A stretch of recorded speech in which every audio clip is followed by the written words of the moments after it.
Y me da la sensación de que, por ejemplo, en Netflix, en Mm, Amazon o en distintas plataformas, ahora es muy difícil encontrar padres de familia contentos. O sea, mientras que quizá en los años 20, 50 o 60, no sé, ¿no? Salían pues muchas familias numerosas o no numerosas o matrimonios felices, gente ujú. tal.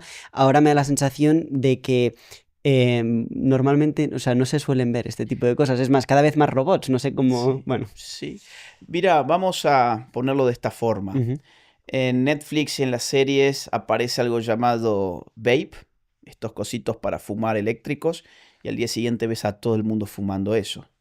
En Netflix ves y en las series ves, no sé, un determinado tipo de atuendo o de moda y al día siguiente vas a ver a todos con ese atuendo, con esa moda. ¿Qué te quiero decir con esto? Que lo que pasa en las pantallas hoy fija el ritmo de nuestra cultura, hoy fija las tendencias en nuestra cultura. Hay un poder cultural atrás de la pantalla y especialmente de la pantalla que brinda entretenimiento. El entretenimiento, lamentablemente, se ha convertido en el principio generativo de nuestra cultura. Eso es peligroso porque con el entretenimiento es muy difícil ser crítico. Las personas habitualmente consumen entretenimiento para divertirse, Claro. no para criticar, pero atrás del entretenimiento hay modelos de vida, hay modelos de familia, hay modelos de relacionamiento social, hay modelos de consumo, hay modelos laborales, hay modelos de pasiones y apetitos, hay modelos de virtudes y de vicios. Atrás de eso hay todo un mensaje. Ujú. El problema es cuando una sociedad no está lista para eh, advertirlo, analizarlo, reflexionar en torno a eso. Y nosotros tenemos una sociedad que en general no está lista para eso. Lo consumen como si fuese naturaleza, cuando en realidad es artificio. Y esos artificios culturales suelen tener propósitos políticos. En el caso que vos estás mencionando en concreto, se me viene a la cabeza, por ejemplo, el famoso informe Kissinger. El informe Kissinger fue un informe del año 1974, diciembre del 74.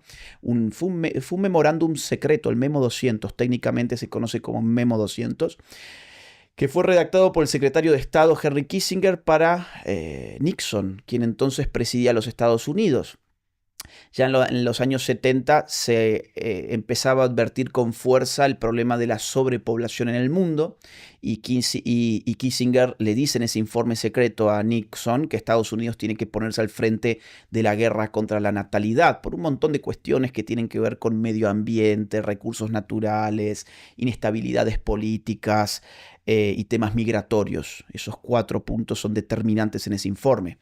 Ese informe yo lo conozco y lo puede conocer todo el mundo porque se desclasificó en 1989 y ahora está abierto. Todos ustedes pueden entrar. Lo interesante es que entre las medidas que Kissinger le solicita a Nixon que se empiecen a emplear, una de ellas muy importante es construir un nuevo modelo de familia reducida y tratar de desaconsejar a la gente sobre la conveniencia de tener familias numerosas. Y para hacer eso había que implementar estos modelos a través de los medios de comunicación. Es decir, esto no es una teoría de la conspiración, ha sido un informe secreto de alto nivel del Poder Ejecutivo en los Estados Unidos que fue desclasificado y que se le pidió al gobierno de los Estados Unidos empezar a influir en los medios de comunicación para que se regara, para que se difundiera, para que se promovieran nuevos modelos de familia en versión diminuta. Cuando hoy vemos, por ejemplo, que en España las mascotas duplican a los niños, bueno, ahí hay un modelo político. Más aún hay un modelo geopolítico. Cuando vemos que en Estados Unidos el LGBT, si lo segmentamos en generaciones, que esto lo acaba de hacer Gallup en marzo del año 2024, una investigación espectacular. Segmentaron por generaciones a la población de Estados Unidos e investigaron cuánto porcentaje de LGBT había en cada una de ellas. Y vos tenías, por ejemplo, entre los baby boomers, la generación más anciana, un 3%. Después tenías entre la generación X un 9%. Y después tenías en la generación Z, que es la más joven de todas, 22,3% LGBT. Y yo no es por meterme en la cama de nadie, a mí no me interesan las camas ajenas, pero cuando vos ves esto políticamente y más aún geopolíticamente, advertirás de inmediato que en el futuro próximo prácticamente un cuarto de los Estados Unidos no se va a reproducir, porque lo que le dijeron que eran identidades sexuales diversas, en realidad eran identidades sexuales basadas en la mismidad, precisamente porque el contacto sexual es entre los mismos, entre lo mismo, entre la misma biología, es que no da fruto vital, no da vida. Solo entre lo diverso había vida. Pero el neolenguaje orwelliano hace que le llamemos diversidad a lo que es lo mismo y que le llamemos homofobia a lo que es diverso. Pero si no da vida, desaparece. Es que ese es el punto.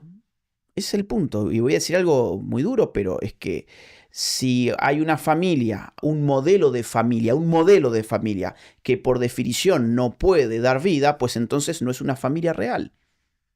Claro, vos me dirás, bueno, pero es que hay familias entre hombres y mujeres que tampoco pueden reproducir por disfunciones orgánicas de alguno de los miembros. Sí, pero eso es una excepción. El modelo de familia, como tal, por definición, está abierto a la vida, porque el contacto entre hombre y mujer, en la normalidad de los casos, en determinada edad, por supuesto, genera vida. Ahora, en la normalidad, no solo en la normalidad, sino en la totalidad de los casos de un contacto entre personas del mismo sexo, pues no hay vida. E insisto, yo no me quiero meter con la cama de nadie. Esto no es un juicio moral lo que estoy haciendo. No es un juicio moral, es un juicio político. Es decir, si la política difunde algo llamado familias diversas, que en realidad son familias basadas en lo mismo y que por lo tanto no generan vida, y tenés en los Estados Unidos casi un cuarto de su población joven que se enrola o se va a enrolar en ese tipo de familia, pues entonces vas a tener un tema demográfico muy serio. Y en este país, en España, ya lo estás teniendo. La tasa de natalidad en España es 1,2. Vos necesitas prácticamente el doble para sostener a la población española en el tiempo. Mientras tanto, el último número de abortos que hubo en este país fue arriba de 103.000. Y tenés 400.000 nacimientos. O sea, con una sola política llamada aborto, evitaste el nacimiento de un 20% o más de un 20% de los futuros españoles. En Estados Unidos la natalidad es 1,6, está también muy por debajo de lo que se necesita. O por ejemplo en Inglaterra está en su piso histórico, está en 1,4. Mientras tanto tenés otras civilizaciones no occidentales, no necesariamente compatibles con la civilización occidental, que sí tienen altas tasas de natalidad. Entonces esto, insisto, no es mi intención hacer un juicio moral, mi intención es ver esto geopolíticamente. Y geopolíticamente esto va a traer consecuencias muy importantes en los próximos años. ¿Como por ejemplos? Bueno, por ejemplo, una sociedad occidental a la deriva, una sociedad occidental que no puede conducir sus propias políticas porque no tiene gente para hacerlo y tiene que traer gente de otros lugares con otras costumbres, con otras identidades, con otras religiones no necesariamente compatibles con el ordenamiento político de Occidente, político y jurídico de Occidente. Ya lo estás viendo en este país, ya lo estás viendo en Estados Unidos. Es decir, a ver, se suele decir, esto es todo culpa de los partidos de derechas porque son xenófobos y racistas. No, es que si esos partidos crecen es porque hay un problema real. Hay que ser muy tonto para pensar que estos son fuegos de artificios ideológicos con los cuales los extremistas de la derecha pretenden juntar votos. Si no hubiese una vivencia real del problema, si no estuviese materializándose ya el problema en los barrios, en el caso de muchas mujeres que no se sienten más seguras en sus propias calles, en el caso de familias que se ven atosigadas por nuevos tipos de individuos que llegan a sus vecindarios y que les ponen en una situación incómoda. Si esto no existiera en la experiencia real de las personas, pues podemos creer que los partidos extremistas hubieran ganado las elecciones recientes del Parlamento Europeo, por ejemplo. Podemos creer que MAGA en los Estados Unidos haya tenido un desempeño electoral como el que tuvo. Es decir, yo creo que a veces el fanatismo ideológico hace perder de vista de que estos problemas tienen una base real y que materialmente existen. Y se buscan siempre fantasmitas para tratar de echar la culpa, que si el machismo, que si el patriarcado, que si la xenofobia, que si el racismo, bueno, todo este tipo de estupideces, ¿no? Entonces, lo que yo te diría, geopolíticamente esto tiene un efecto. La Agenda 2030 de lo que hablábamos recién está comprometida con la reducción natal, totalmente comprometida. Te doy un caso, la meta número 6 del objetivo número 5. El objetivo número 5 está destinado íntegramente al género, pero se desagrega en distintas metas. La meta número 6 le solicita a las naciones aplicar cuanto antes los compromisos establecidos en la conferencia de Beijing y en la conferencia de El Cairo.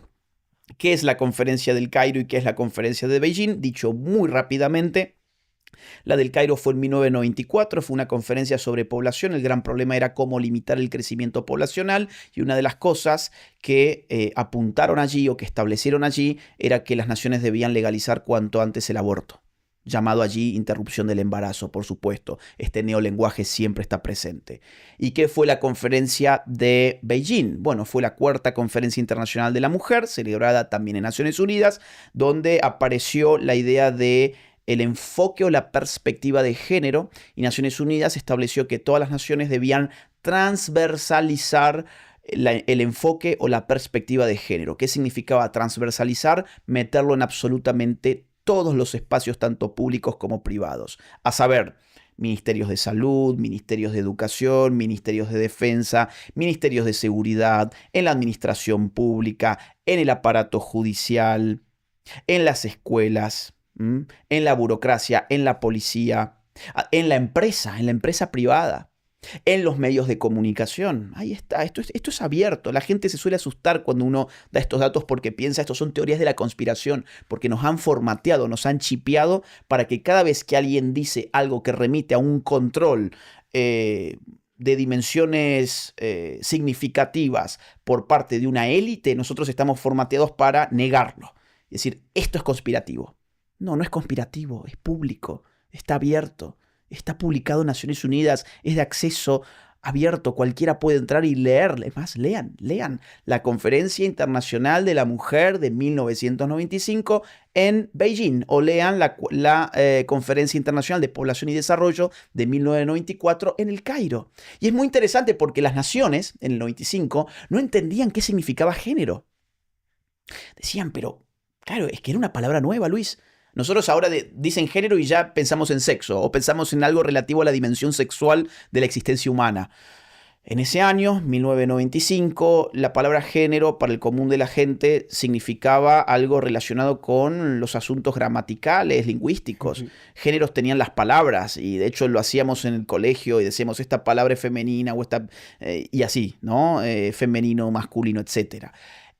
Claro, en ese momento muchas naciones le preguntaron a la ONU, ok, muy lindo lo de la perspectiva o el enfoque de género, lo vamos a transversalizar como ustedes quieren, pero díganos qué es. Y Naciones Unidas, esto es súper interesante, dice, bueno, tenemos que convocar un grupo de expertos, se van a reunir en Nueva York 3 días enteros, financiados por la ONU, obviamente. Se van a reunir para discutir cuál es el significado de la palabra género. Fíjate el desquicio. Habían establecido una conferencia en la cual género se repite 1.000.000 de veces, y es más, el compromiso es establecer el género como política estatal, y nadie te podía decir que era género. Tuvieron que convocar a un grupo de expertos, se reunieron en Nueva York 3 días y produjeron un documento. Ese documento tiene apenas 3 o 4 párrafos, nada más.